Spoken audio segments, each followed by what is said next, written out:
Secundaria segundo grado. Matemáticas. Así como te decimos, se dice décimos y se multiplican. Que las alumnas y los alumnos profundicen en los algoritmos de multiplicación y división con fracciones y decimales positivos. Es un gusto encontrarnos nuevamente en una sesión más de la asignatura de Matemáticas de segundo grado de secundaria. Bienvenidas y bienvenidos a Aprende en Casa. Esperamos que se encuentren muy bien. En esta sesión abordarán y profundizarán en el tema de los algoritmos de multiplicación y la división con fracciones y decimales positivos.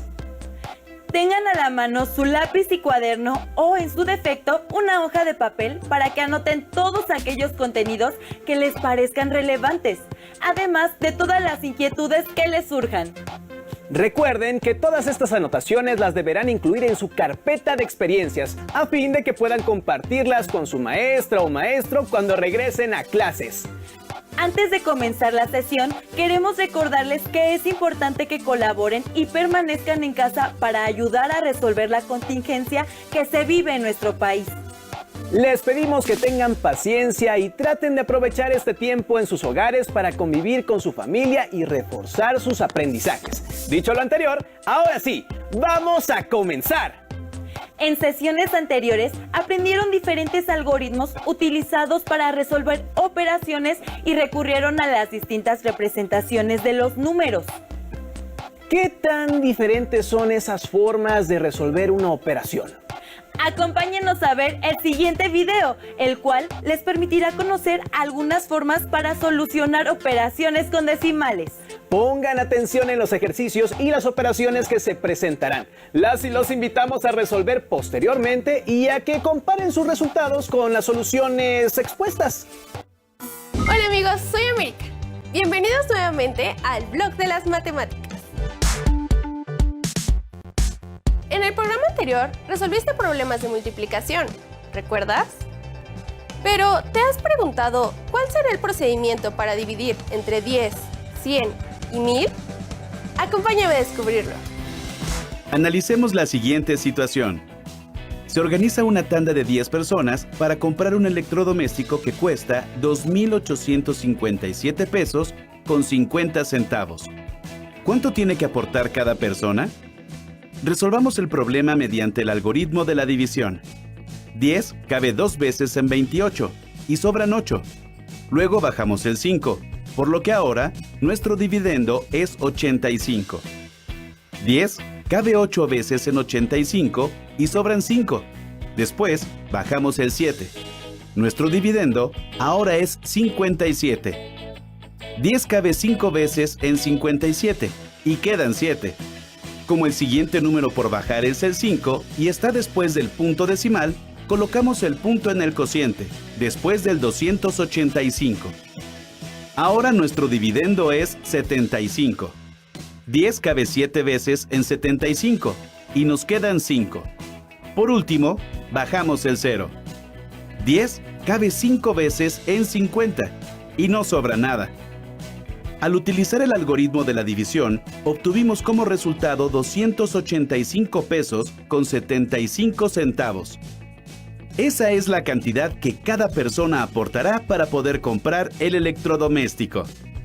Pero, ¿qué pasa si en la tanda en vez de 10 hubieran participado 100 personas? Veamos. Recurriendo una vez más al algoritmo usual de la división, obtenemos 28.575. Analicemos los dos últimos resultados. Cuando se dividió entre 10 la cantidad, el punto decimal se recorrió un lugar hacia la izquierda, y por otra parte, vemos que el 10 tiene un 0. Cuando se dividió entre 100, o sea cuando el divisor tenía 2 ceros, el punto decimal se recorrió 2 lugares hacia la izquierda. Si siguiéramos esta lógica, ¿cuántos lugares habrá que recorrer el punto decimal al dividir entre 1000? ¿Y entre 1.000.000? Veamos un ejemplo más. Un premio de lotería de 2.548.755 pesos se tiene que repartir entre 1000 personas. ¿Cuánto le toca a cada persona? Resolvamos el problema sin recurrir al algoritmo de la división, haciéndolo de una manera rápida y expresando la operación de manera resumida. 2.548.755 entre 1000. Como puedes darte cuenta, 1000 tiene 3 ceros. ¿Cuántos lugares crees que se tenga que recorrer el punto decimal? Exacto, se recorre 3 lugares hacia la izquierda, ya que ese es el número de ceros que tiene el divisor, lo cual da como resultado final 2.548 pesos con 755 milésimos. En este problema, las cifras decimales solo tienen sentido hasta las que expresan centavos, por lo que se puede prescindir del último 5. Analicemos un último ejemplo. Un cargamento de 2.500 kilogramos de alimento para perro se repartirá entre 100 tiendas de productos para mascotas. ¿Cuántos kilogramos de alimento le tocarán a cada tienda? ¿Le tocará a cada tienda 20 kilogramos o menos? Con lo visto hasta ahora, puedes darte cuenta de lo sencillo que es resolver este tipo de divisiones. Solo debemos mover el punto decimal 2 lugares hacia la izquierda, ya que el divisor tiene 2 ceros. Entonces cada tienda recibirá 25 kilogramos de alimento para perro.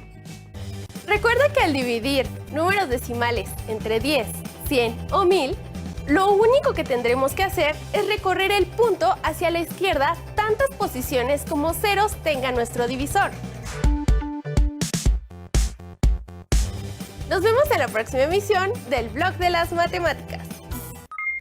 Los invitamos a resolver los ejercicios y las operaciones que acaban de ver en el video anterior y comparar sus resultados con las soluciones expuestas. Ejercicio 1. Se organiza una tanda de 10 personas para comprar un electrodoméstico que cuesta 2.857 pesos con 50 centavos. ¿Cuánto tiene que aportar cada persona?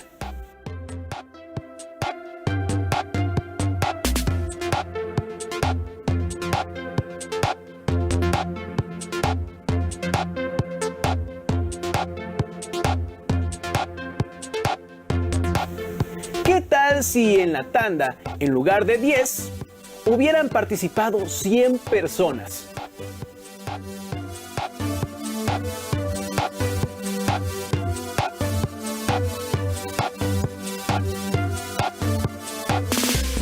El punto decimal se recorrió 2 lugares. ¿Cuántos lugares habrá que recorrer el punto decimal para dividir entre 1000 y entre 1.000.000?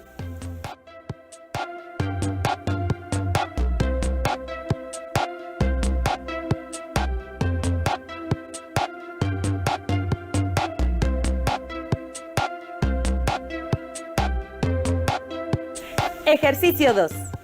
Un premio de lotería de 2.548.755 pesos se tiene que repartir entre 1000 personas. ¿Cuánto le toca a cada persona?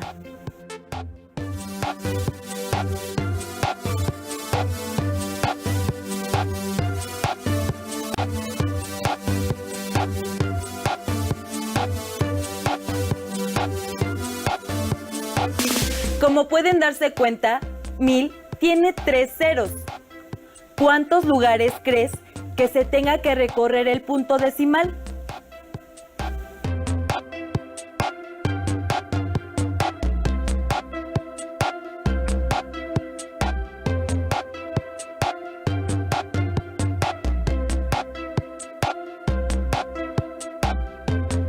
Ejercicio 3. Un cargamento de 2.500 kilogramos de alimento para perro se repartirá entre 100 tiendas de productos para mascotas. ¿Cuántos kilogramos de alimento le tocarán a cada tienda?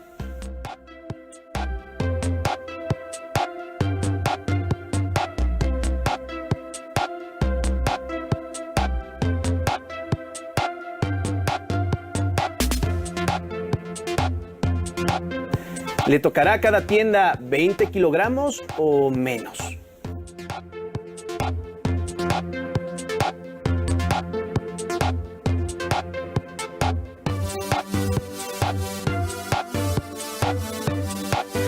Ahora, les compartimos el siguiente video, mismo que se centra en el análisis de las fracciones.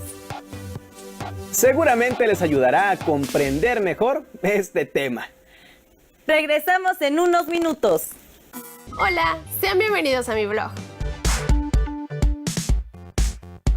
Hoy vamos a ver cómo podemos resolver algunos problemas relacionados con la multiplicación de fracciones. ¿Recuerdas cómo podemos determinar a cuánto corresponde una fracción de un número entero? Veamos un par de ejemplos. Juan es corredor. Él diario entrena en una pista que tiene una longitud de 360 metros. Corre una cantidad diferente de vueltas cada día de acuerdo a las indicaciones que le hace su entrenador. Juan quiere saber cuántos metros correrá cada día. ¿Cómo puedo calcular cuántos metros corro cada día? En esta semana, Juan va a correr el lunes 1 vuelta y cuarto. El martes, 1 vuelta y media. El miércoles descansa. El jueves, 2 vueltas y 3 octavos. El viernes, 3 vueltas y 3 quintos.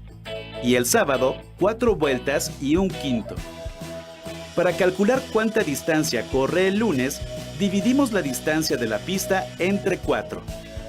Y luego lo sumamos a la vuelta completa que corrió. Así, el lunes Juan corrió 450 metros. Anotamos en la tabla el resultado que obtuvimos y procedemos a calcular la distancia del martes, siguiendo el mismo procedimiento. Media vuelta de la pista son 180 metros, más la vuelta completa que corrió, el total son 540 metros. Hay además otros 2 procedimientos de calcular la distancia anterior. Uno es convertir la fracción 1,5 a número decimal y luego multiplicar este número 1.5 por la distancia de la pista, 360. El otro es convertir la fracción mixta, 1,5, a la impropia, 3 medios, y luego multiplicarlo por 360, lo que equivale a dividir 360 entre 2 y luego multiplicarlo por 3. Como podemos ver, los 3 procedimientos nos dan el mismo resultado, 540 metros. Para el jueves, podemos convertir la fracción mixta a impropia y luego multiplicarla por los 360 metros. Observa que para hacer esta operación es más fácil primero dividir 360 entre 8 y después multiplicar por 19. ¿Usarías este procedimiento para encontrar el número de metros que corrió Juan el viernes y el sábado? Como acabamos de ver, en ocasiones existen varios procedimientos para resolver un problema. En esta otra situación, tenemos que fijarnos muy bien en los pasos que necesitamos realizar para encontrar la respuesta. Rosa tiene 72 estampas de su colección de jugadoras de fútbol. De las 72, las 2 terceras partes eran nuevas y las pegó en su álbum. El resto eran repetidas. De las repetidas, le regaló a su hermana 3 octavas partes y el resto las llevó a la escuela para intercambiarlas. ¿Cuántas estampas debo llevar a la escuela? ¿Cuántas estampas llevó a la escuela? Para resolver el problema, primero calculamos cuántas estampas pegó. Es decir, obtenemos 1/3 de 72 y luego lo multiplicamos por 2.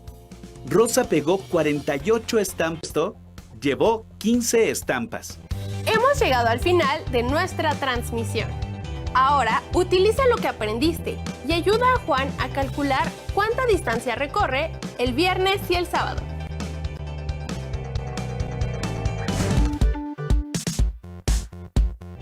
¡Hasta la próxima! Como pudieron darse cuenta, los problemas planteados en el video se resolvieron de distintas maneras. Por ejemplo, una fracción se convirtió a decimal y una fracción mixta se convirtió en impropia. Ustedes pueden seleccionar alguna de estas representaciones para que sus cálculos sean más fáciles. ¿Con cuál representación les gusta más trabajar? ¿Con fracción o con decimal? Como se planteó al final del video anterior, Las y los invitamos a usar estas representaciones para ayudar a Juan a calcular cuánta distancia recorre el viernes y el sábado.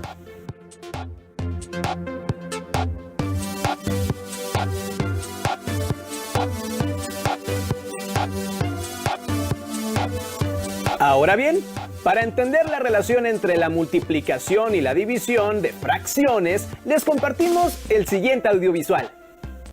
Hola amigos, soy América y nuevamente les doy la bienvenida al blog de las matemáticas. Hoy veremos la relación que hay entre la división y la multiplicación de fracciones y cómo podemos utilizar estas operaciones en situaciones cotidianas. ¿Me acompañan? La división y multiplicación de fracciones guardan una relación muy estrecha y nos permiten resolver diversas situaciones de la vida cotidiana.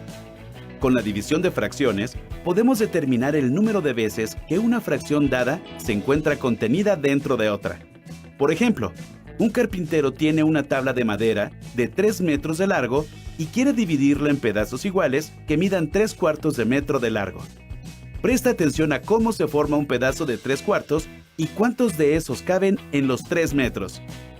Como podrás observar, caben 4 pedazos de 3/4 en los 3 metros. Ahora revisemos cómo podemos representar esta situación en una operación matemática. 3 entre 3/4 es igual a 4.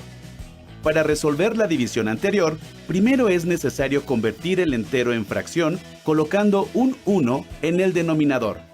Así, tenemos la división de dos números fraccionarios. Para resolverla, multiplicamos 3 sobre 1 por el recíproco de 3/4, que es 4/3. Observa que cuando dividimos fracciones, multiplicamos el dividendo por el recíproco del divisor. Por eso decimos que ambas operaciones guardan una relación muy cercana. ¿Qué les pareció el procedimiento para dividir fracciones? Para comprenderlo mejor, realicemos otro ejemplo con una situación en la que tengamos dos fracciones. María tiene un pedazo de tela que mide 4/3 de metro de largo. En la escuela le piden que la divida en trozos iguales que tengan 4/9 de metro de largo. ¿Cuántos trozos obtendrá?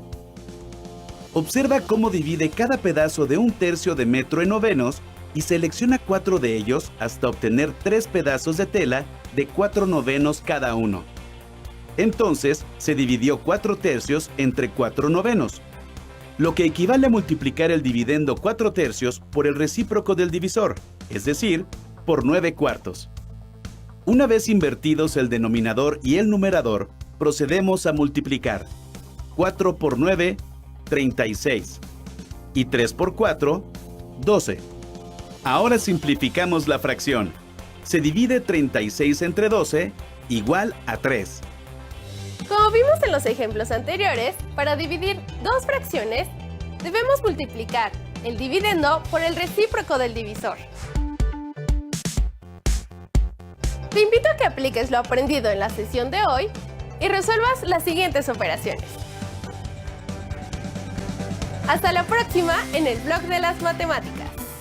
En el video que acaban de ver, pudieron darse cuenta de que una fracción cabe en otra fracción y asimismo que es posible resolver operaciones usando los recíprocos de una fracción.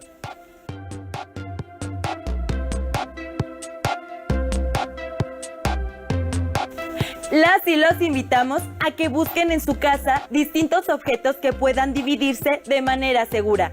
No olviden ser cuidadosas y cuidadosos para evitar accidentes. Vean en cuántas partes exactas pueden dividir los objetos y usen esos fragmentos para hacer diversas operaciones con ellos y comprobar sus resultados. Luego, guarden sus productos de esta sesión en su carpeta de experiencias, ya que los retomarán cuando regresen a clases y los compartirán con su maestro o maestra. Por último, les recomendamos leer el capítulo 3 del libro El hombre que calculaba, del escritor y matemático brasileño Malva Taham. En él encontrarán un problema muy interesante que involucra fracciones.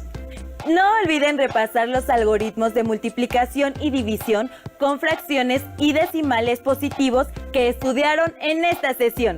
Recuerden quedarse en casa y tener paciencia, ya que esta es la única vía real para lograr superar esta contingencia y poder retomar más pronto sus actividades normales. De esta manera finalizamos la sesión, pero las y los invitamos a continuar con la programación de Aprende en Casa. ¡Hasta la próxima!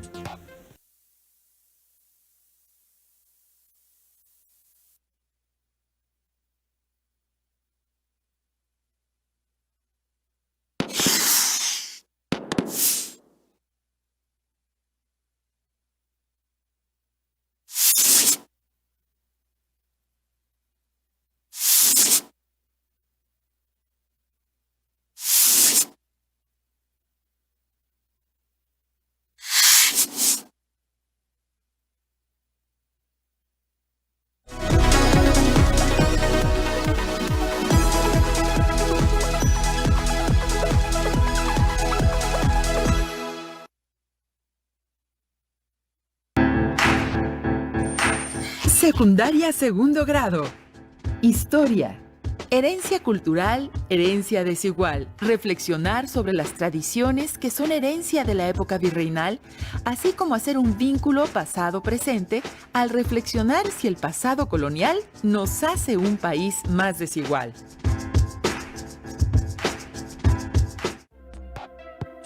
¿Qué tal? Bienvenidas y bienvenidos a un nuevo programa de Aprende en Casa. Una opción con la cual pueden acercarse a los contenidos de las materias y áreas de segundo grado desde sus hogares. Esperamos que se encuentren muy bien y que estén listas y listos para iniciar este programa de historia titulado Herencia cultural, herencia desigual. Veamos de qué va. Seguramente tienen muy claro que las tradiciones de México forman parte de nuestro patrimonio cultural y que cada una de ellas tiene un origen histórico.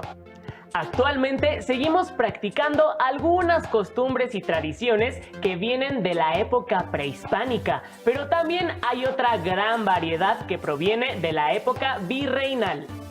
Todos conocemos por lo menos una celebración de origen virreinal o probablemente hayamos participado en alguna, aunque quizá no tengamos muy claro cómo surgió.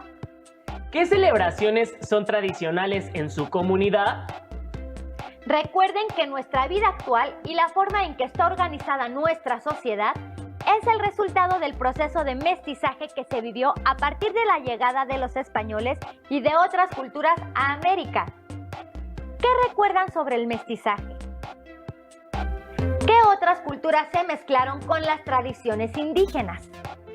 El resultado de esas combinaciones lo podemos encontrar actualmente en nuestras tradiciones, costumbres, danzas, fiestas y gastronomía, por mencionar algunos aspectos. Los invitamos a ver el siguiente video sobre esas tradiciones que podemos denominar como ancestrales y que son parte de nuestra vida cotidiana, para tener un primer acercamiento del tema. No olviden tener a la mano papel y pluma para anotar sus comentarios, preguntas o nuevos aprendizajes. Seguramente alguna vez has participado en una fiesta en honor a un santo patrono, degustado un mole o bailado una danza tradicional en la escuela.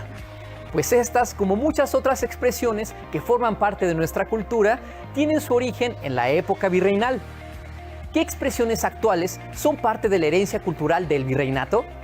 Te invito a echar un vistazo a nuestras tradiciones.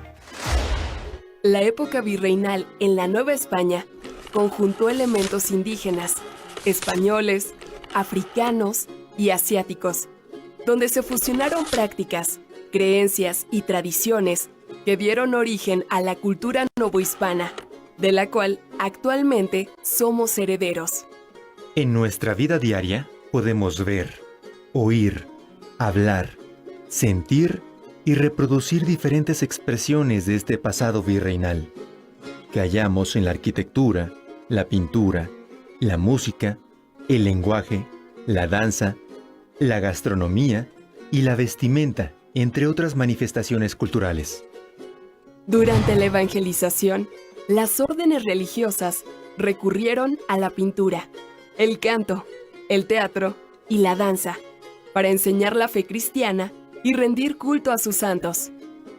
Resultado de esto son las pastorelas y las festividades de Semana Santa o Corpus Christi, que son representaciones o recorridos que se hacen de un lugar a otro con una imagen de carácter sagrado.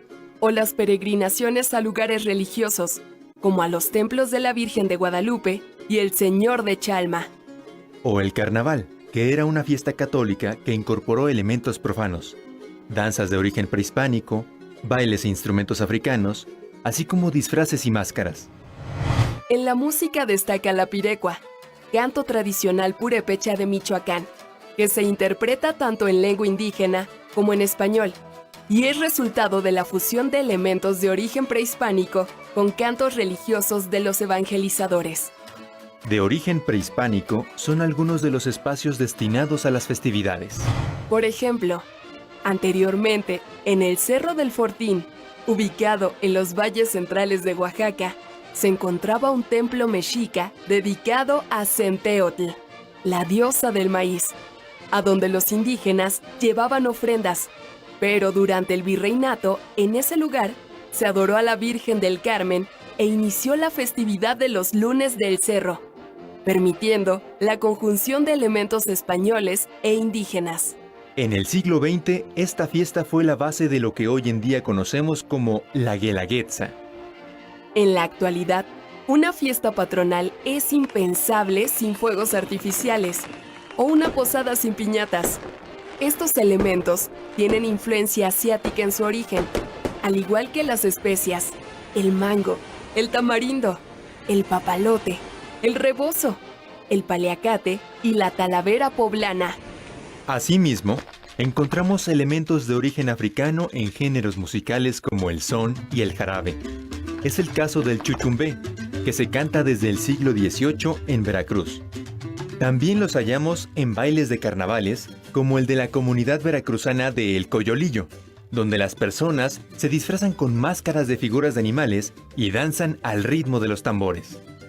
La influencia africana también está presente en los nombres de algunas localidades de Veracruz, como Mandinga, Yanga o Mocambo.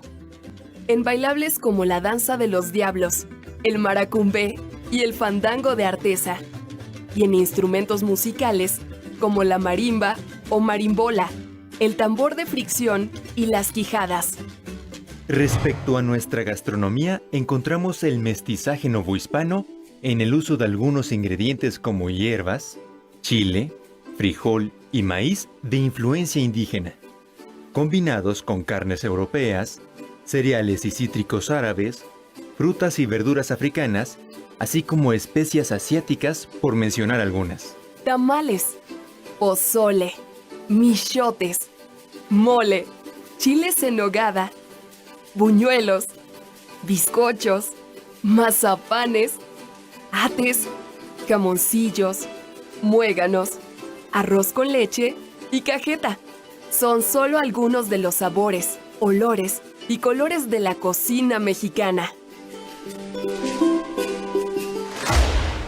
Las tradiciones y costumbres de origen virreinal siguen presentes, con cambios y permanencias en cada rincón de México. ¿Qué festividades y elementos culturales de tu comunidad son de origen novohispano? ¿Qué otras características culturales reconoces de nuestro pasado virreinal? ¿Qué les pareció el video? ¿Cuántas de esas tradiciones conocían? ¿Han probado los platillos que se mencionaron? Sabemos que México cuenta con una enorme riqueza cultural, heredada del virreinato y que destaca a nivel mundial por sus tradiciones, fiestas y gastronomía. Pero también es importante señalar que si bien durante el virreinato se dio un fuerte mestizaje cultural, también se formaron grandes desigualdades sociales entre la población.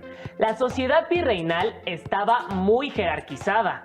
Durante el virreinato se formaron grupos sociales específicos, de acuerdo con el origen étnico, color de piel y relaciones sociales de las personas.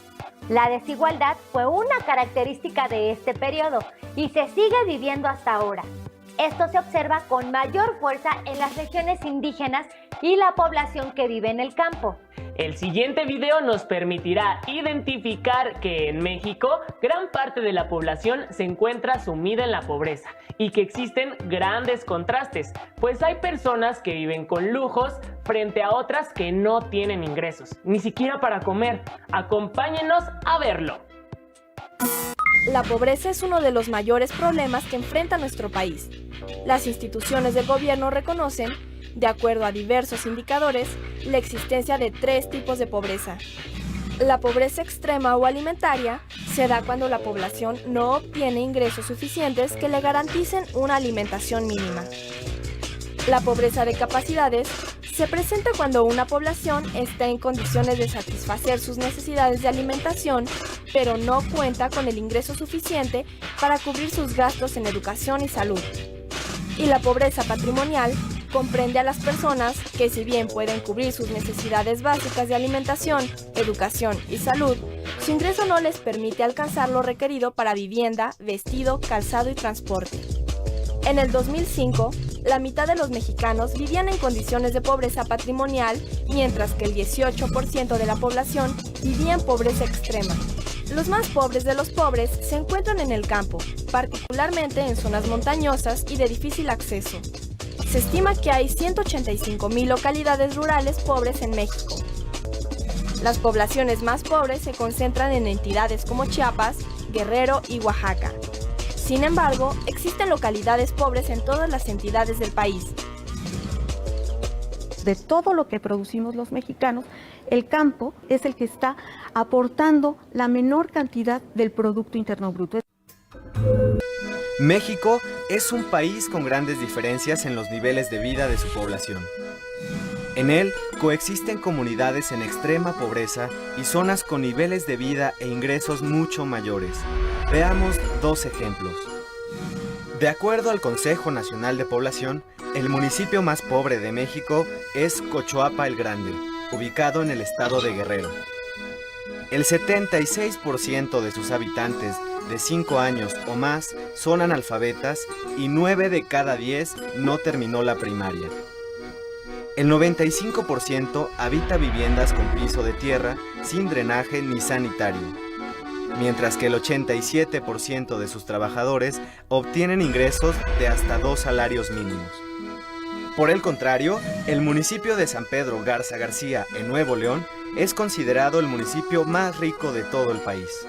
Tiene enormes mansiones y centros comerciales de lujo y un nivel de vida equiparable al de algunos países de Europa Occidental. El 98.3% de sus habitantes saben leer y escribir y solo el 10% no terminó la primaria. Únicamente el 0.1% de sus habitantes no cuentan con viviendas con drenaje ni sanitario.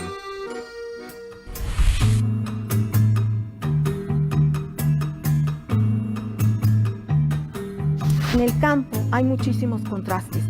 En el sentido del reparto, por una parte, de los subsidios que da el Estado, por otra parte también de cómo está la infraestructura del campo y de las oportunidades que tienen los productores agrícolas de poner sus productos pues al mercado.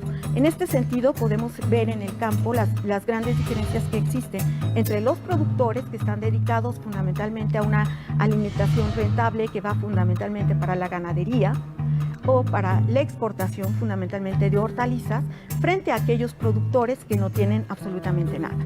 Estos productores, ¿verdad?, podríamos decir agroindustriales, son los que se llevan la mayor cantidad, por una parte, de subsidios, tienen mayores ventajas de alguna forma hacia los mercados, pero también tienen los mayores recursos. Por otra parte, también si nosotros nos vamos a las zonas del campo mucho más por decir algo, empobrecidas, ahí también vamos a encontrar diferencias, ¿no?, sustanciales. Por ejemplo, las mujeres en estos núcleos no reciben de alguna forma un dinero por el trabajo que realizan. Entonces realmente las desigualdades pues van desde los que tienen y los que no tienen, los que tienen riegos, los que no tienen riegos, los que tienen servicios y accesos a préstamos o subsidios y los que no tienen esta forma de servicios. Las que, por ejemplo, en el campo, las mujeres, las que no tienen realmente una remuneración, o los niños que no tienen una remuneración. Otra de las cosas que podríamos ver en el campo y que se está sucediendo, por ejemplo, zonas que antiguamente estaban dedicadas a hacer labores del campo, en la actualidad pues se están vendiendo para hacer, por ejemplo, centros turísticos, o si no, desarrollos urbanos muy fuertes. Tal es el caso, por ejemplo, de todo el estado de Morelos. Está habiendo también estas diferencias y esta imagen de alguna forma urbana, donde en una ciudad podemos ver ricos y pobres, también es mucho más fácil ahora contemplarlo en el campo con estos desarrollos urbanos, porque estas zonas tienen un alto desarrollo y hay al ladito, pegadito, pues unas zonas que están completamente pauperizadas. O sea, esas desigualdades van en todos sentidos. Los más altos índices de marginación en México se concentran en las comunidades indígenas.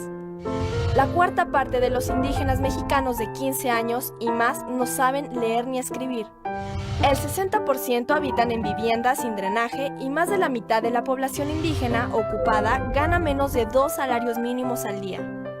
El índice de desarrollo humano indígena a nivel nacional es casi 15% menor al IDH de la población no indígena. Su desarrollo es menor en indicadores como educación, salud y nivel de ingresos.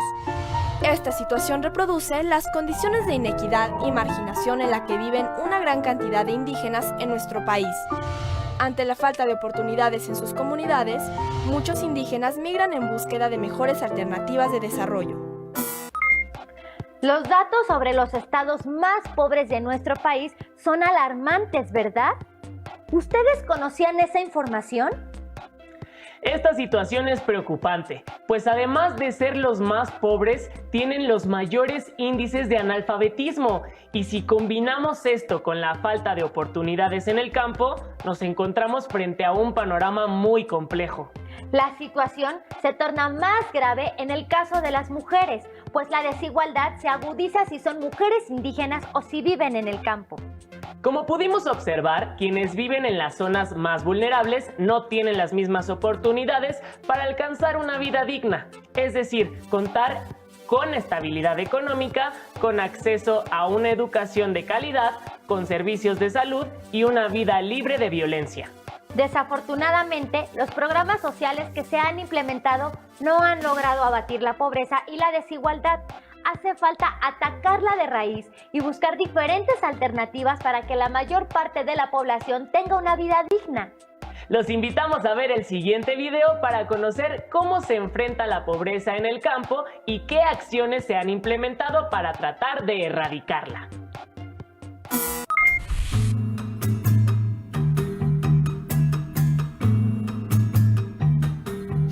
Yo creo que la perspectiva es bastante grave. Gran parte de los subsidios que se están dando en la actualidad al campo o no se reciben a tiempo, es decir, no se reciben cuando es necesario para comprar insumos de las cosechas, sino que se dan mucho después. Y por otra parte, los programas realmente van más bien a atender a la pobreza, pero para tratarla de alguna manera de apalear en un primer momento, pero no para combatir a la pobreza. Por ejemplo, los programas que dan de alguna forma dinero a los niños para poderse sostener y que puedan asistir a la escuela son muy buenos, pero no están de alguna forma incidiendo en la producción del campo y en que sus padres puedan de alguna forma tener mejores recursos para poder alimentarlos.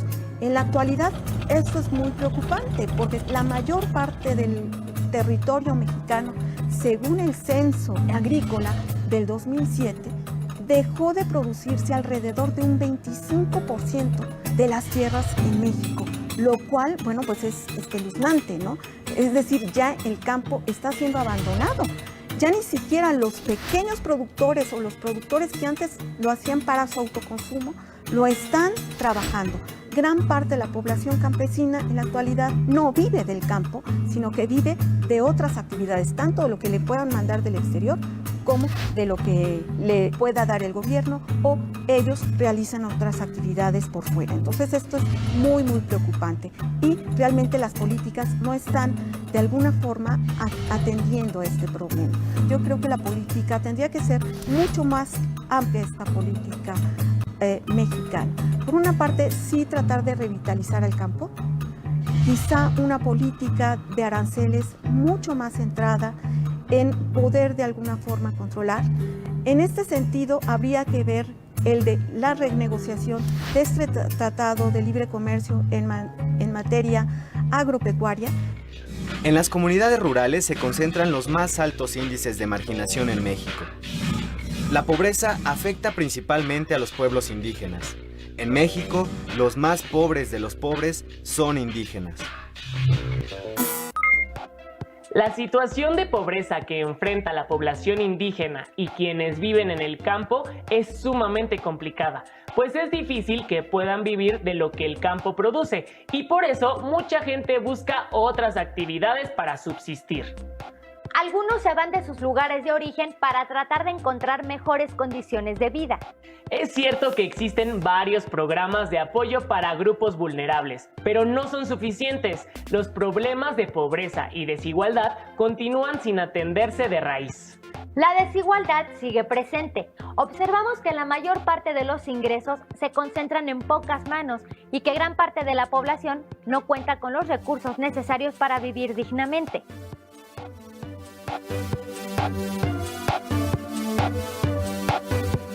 ¿Qué porcentaje de la población se encuentra en el sector de pobreza?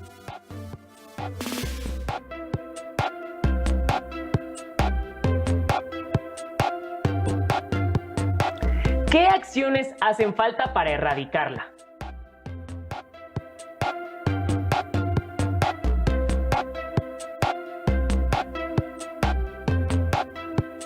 ¿Consideran que en su comunidad la gente tiene acceso a una vida digna?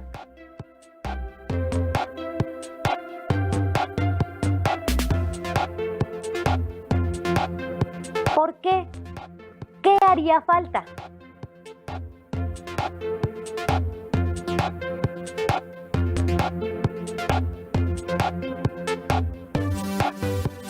Respondan junto con sus familiares estas preguntas y conserven sus respuestas en su carpeta de experiencias. Así, cuando regresen a sus escuelas, una vez que haya pasado la contingencia, también podrán compartir sus aprendizajes con su grupo. Antes de irnos, queremos sugerirles que si tienen la oportunidad, consulten el libro Corazón de la Palabra, de la autora Regina Tattersfield.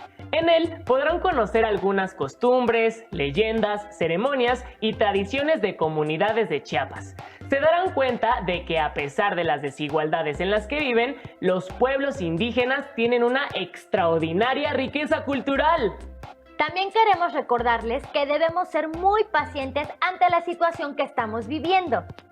Sabemos que nos gustaría salir y retomar nuestras actividades cotidianas. Sin embargo, por ahora, la mejor manera de cuidarnos es esta. Así, contribuimos para superar la situación lo más pronto posible. Ahora sí, es momento de despedirnos. Los invitamos a seguir la programación de Aprende en Casa. ¡Hasta la próxima!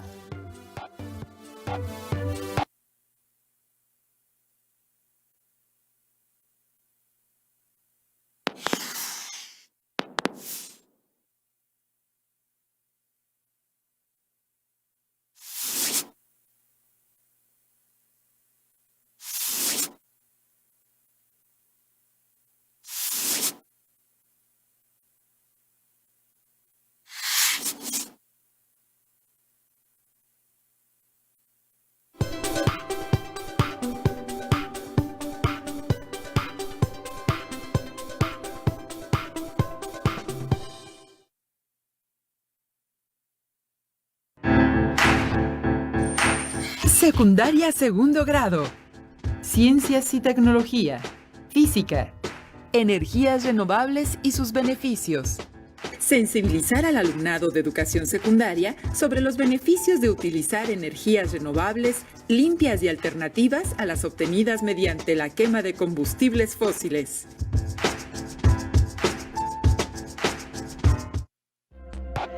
Alumnas y alumnos de segundo grado de secundaria, le damos la más cordial bienvenida a la programación de Aprende en Casa. Una propuesta diferente de la Secretaría de Educación Pública para que puedan acercarse a los contenidos de las asignaturas y áreas de segundo grado, en este caso física.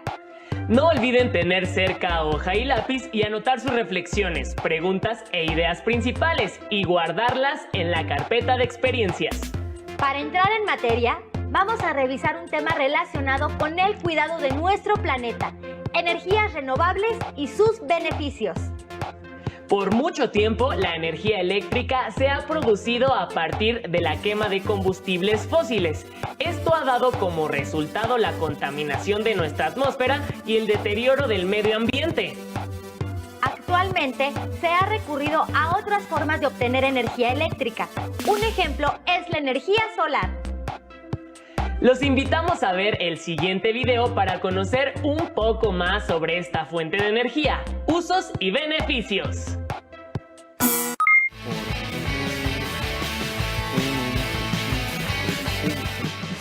¡Ay, no! Se volvió a apagar. Me encanta mi calculadora solar. La verdad, desde que la tengo, no he comprado baterías. Lo malo es que a veces no la puedo ocupar en las noches. Me pregunto, ¿cómo es que el sol hace que mi calculadora pueda funcionar? El sol es la fuente de energía primaria de la Tierra. De ella derivan otras fuentes de energía como la química, almacenada en los combustibles fósiles, pues la energía solar, en un momento dado, primero fue aprovechada por las plantas y luego por los animales prehistóricos. La energía del sol viaja a través del espacio como energía radiante, proporciona luz y calor a la Tierra e influye en su clima. Es la energía que los organismos fotosintéticos transforman en la energía química de las sustancias nutritivas que alimentan al resto de los seres vivos del planeta. Además, es una energía limpia, renovable, casi inagotable y abundante.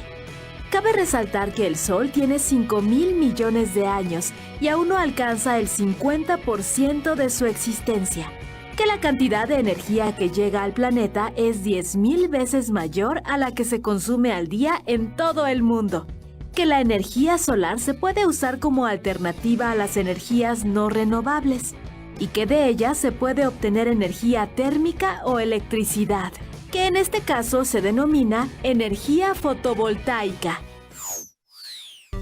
Los sistemas de calefacción solar pueden ser pasivos o activos. Los pasivos utilizan la transferencia de calor conocida como radiación. Un ejemplo lo podemos ver en la luz del sol que pasa por las ventanas de nuestra casa y la calienta de un modo natural. Los sistemas pasivos toman en cuenta los materiales y la forma de las construcciones con el fin de aprovechar la iluminación y la calefacción natural. Mientras que los sistemas activos usan colectores solares para transformar la energía del sol en calor. Los colectores tienen agua o aire entubado que absorbe el calor. Este calor se distribuye a toda la construcción como si fuese un sistema de calefacción. Y el calor que aún queda en los colectores se almacena en contenedores aislados para que pueda usarse durante la noche o en días nublados. La energía solar puede transformarse en energía eléctrica a través de celdas solares o fotovoltaicas de silicio. Cada celda produce una poca cantidad de electricidad, por lo que es útil para hacer funcionar aparatos pequeños. Un panel o módulo solar está formado por numerosas celdas, en las cuales las partículas de energía lumínica, denominadas fotones, golpean las paredes y liberan electrones de sus átomos. Si los conductores están conectados a los lados positivo y negativo de la celda, se forma un circuito eléctrico por el cual fluyen los electrones, generando una corriente continua. Cuantos más paneles se despliegan, más energía se puede generar. Una central o planta solar fotovoltaica se conforma de varios paneles para captar la radiación solar y cuenta con inversores que transforman la corriente continua en corriente alterna, la cual va directamente a la red eléctrica. En algunos lugares, el alumbrado público funciona con esta tecnología, que de masificarse representaría un gran ahorro. ¿Sabías que en el espacio también se usan paneles solares? Estos paneles se instalan en los satélites para abastecerlos de la energía que requieren, pero también para transmitir la energía solar transformada en electricidad a la Tierra. Algunas ventajas de la energía solar son el bajo impacto ambiental durante su producción, su versatilidad de uso, su instalación práctica y su fácil mantenimiento. Pero también existen algunas desventajas que seguramente con el avance de la tecnología disminuirán. Por ejemplo, la luz del sol no se puede aprovechar de manera eficiente en días nublados. El almacenamiento de la energía solar implica un costo y las baterías actuales no garantizan una reserva grande. Y en caso de requerir una mayor concentración de energía, se necesita un área muy amplia para instalar una planta. Una planta solar de 25 kilómetros cuadrados en el desierto de Chihuahua o en el desierto de Sonora podría proporcionar toda la electricidad que necesita el país. Interesante, ¿no crees? Desafortunadamente, solamente el 1% de la electricidad que ocupamos en el planeta proviene del sol. Una energía así, tan abundante, poderosa, renovable y limpia, no puede seguir desaprovechándose. ¿Y tú, de qué manera la puedes aprovechar? Una de las ventajas de la energía solar es que podemos obtener energía eléctrica y energía térmica. Y dado que los paneles solares pueden almacenarla, podemos obtener electricidad y agua caliente sin importar que el día esté nublado o lluvioso. Es importante recalcar que la energía solar es una energía limpia, renovable y abundante, y que su aprovechamiento permitiría reducir los contaminantes producidos al quemar combustibles fósiles para generar electricidad. A todas esas energías que no contribuyen al efecto invernadero ni al calentamiento global se les denomina energías limpias. Veamos el siguiente video para conocer un poco más sobre este tipo de energías.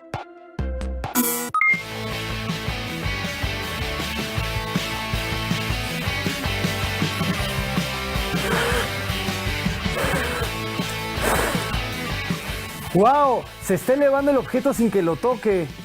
¿Habrá algún mecanismo parecido que emplee la energía del viento para mover otros objetos? ¿O en qué otra energía se podrá transformar la energía del viento?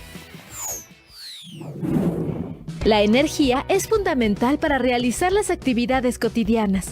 Durante mucho tiempo se utilizó el carbón como el combustible principal. Después se sustituyó por el petróleo y el gas. Sin embargo, esto provocó daños al medio ambiente.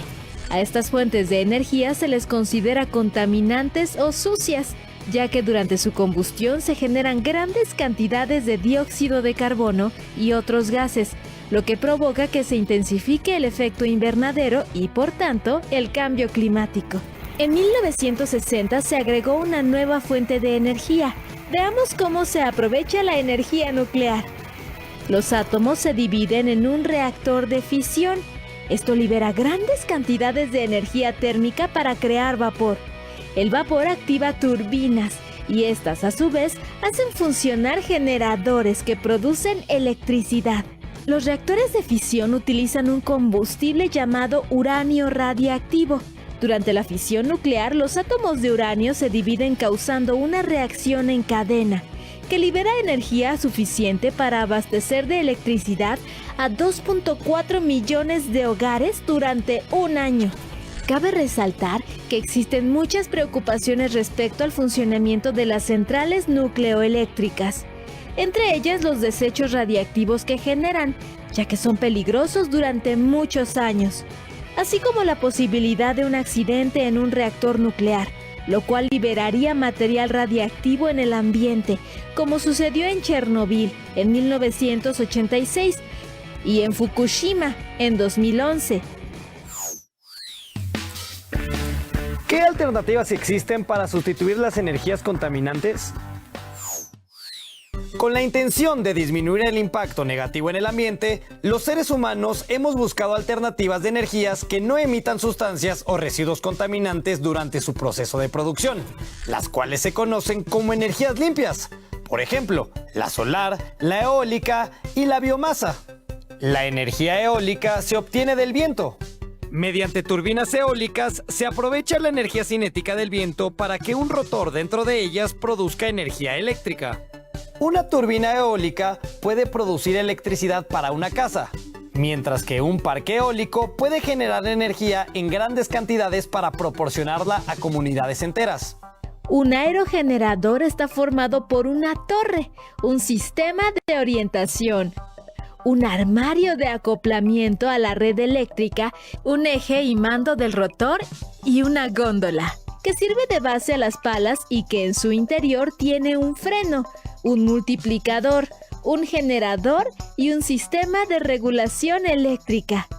La energía eólica también aprovecha las brisas marinas que se generan por la diferencia de temperatura entre el mar y la tierra.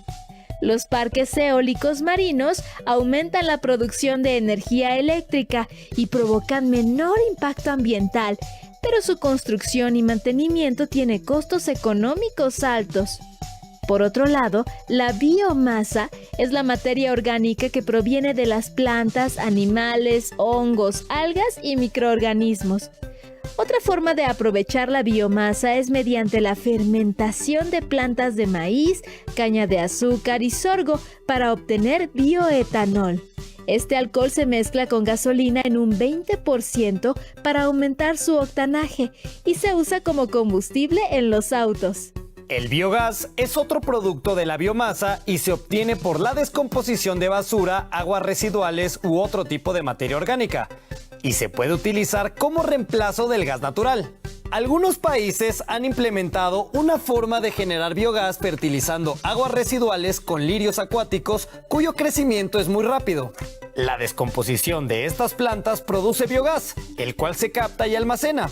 Con otro tipo de tratamiento, los lirios acuáticos se pueden transformar en bioetanol y en pellets, que son bloques sólidos de biocombustibles que se utilizan para generar calor en estufas, chimeneas, hornos y calderas con bajas emisiones de gases. Como puedes ver, además de los combustibles fósiles, existen otras alternativas menos contaminantes para obtener energía. ¿Cuáles de estas alternativas consideras que pueden ser de utilidad en tu localidad? Veracruz, uno de los principales puertos de nuestro país, cuenta con una central nuclear, Laguna Verde, la única de generación eléctrica que tenemos en el país. La central de Laguna Verde está sujeta a la supervisión de organismos nacionales e internacionales, con el propósito de asegurar que cumpla con las regulaciones necesarias para operar de forma segura.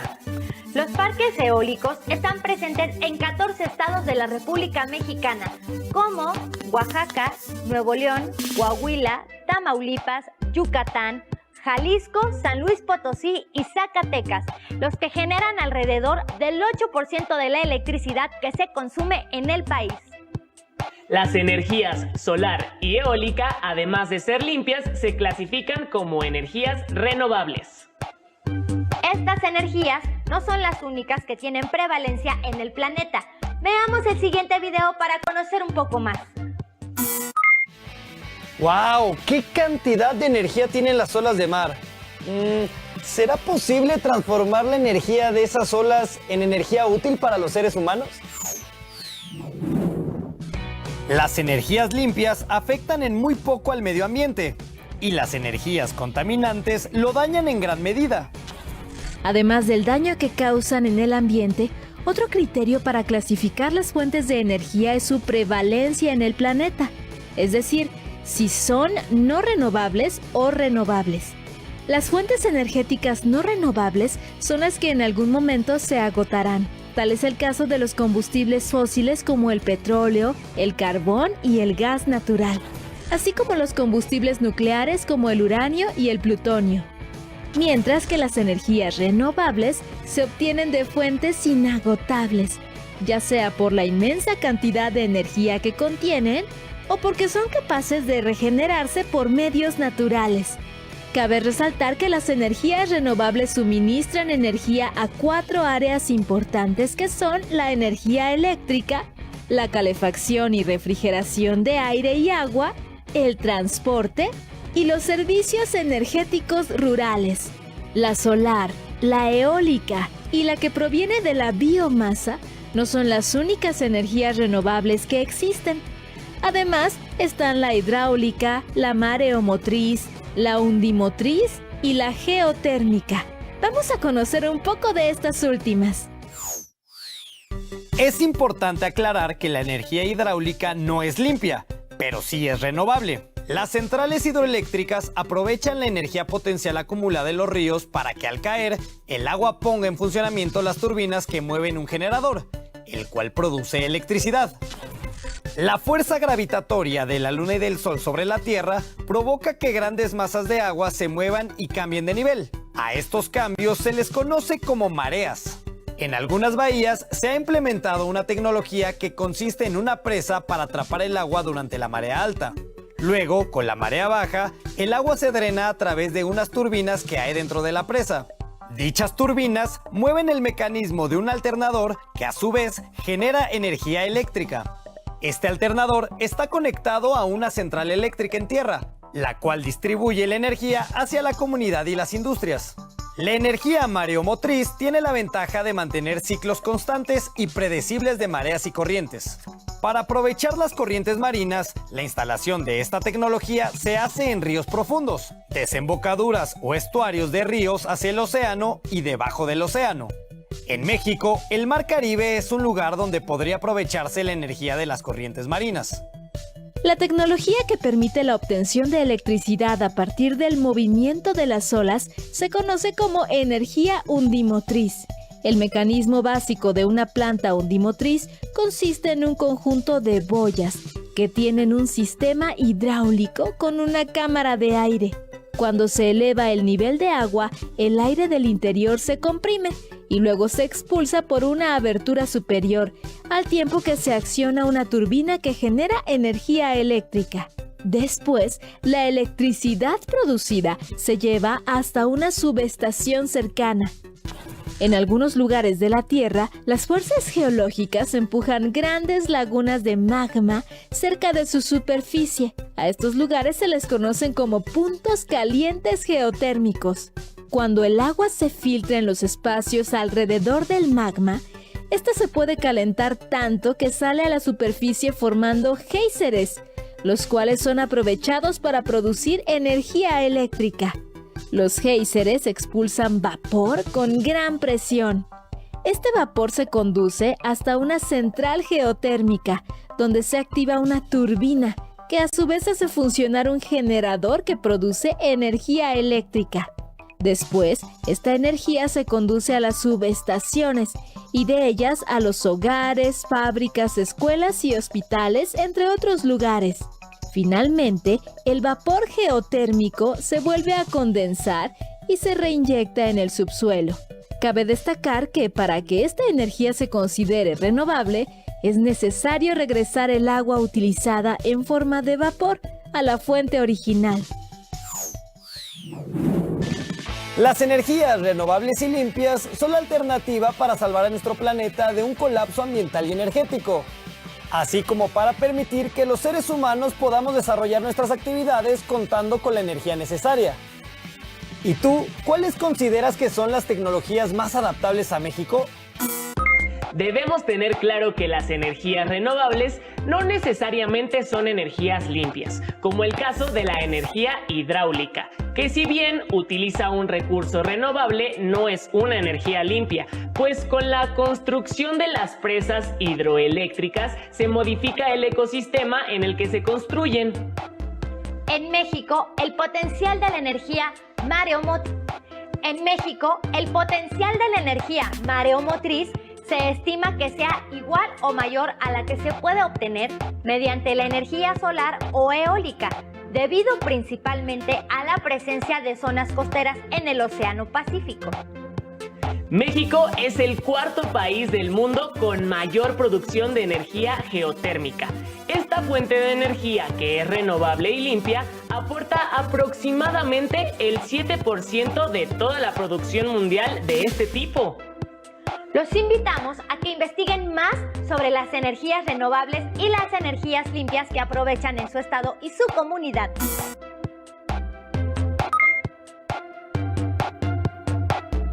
¿En su comunidad utilizan alguna fuente de energía como la solar o eólica?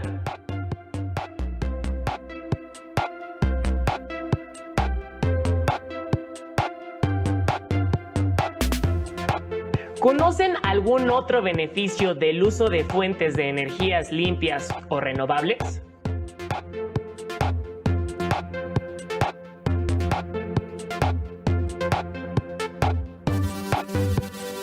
Sabemos que las energías que no provienen de la quema de combustibles fósiles tienen muchas ventajas. Pero ¿saben si las energías limpias o renovables tienen algún impacto negativo? Anoten las respuestas y guárdenlas en su carpeta de experiencias. Les recomendamos también que conozcan un poco más sobre la energía geotérmica con la lectura del libro de la doctora Rosa María Prol Ledesma titulado El calor de la Tierra, de la colección La Ciencia para Todos del Fondo de Cultura Económica, en la Biblioteca Digital del Instituto Latinoamericano de la Comunicación Educativa, ILCE. Está disponible de forma gratuita en la liga que aparece en su pantalla. Disfrutamos mucho compartir con ustedes estos conocimientos y los esperamos en la próxima emisión de Aprende en Casa. ¡Hasta pronto!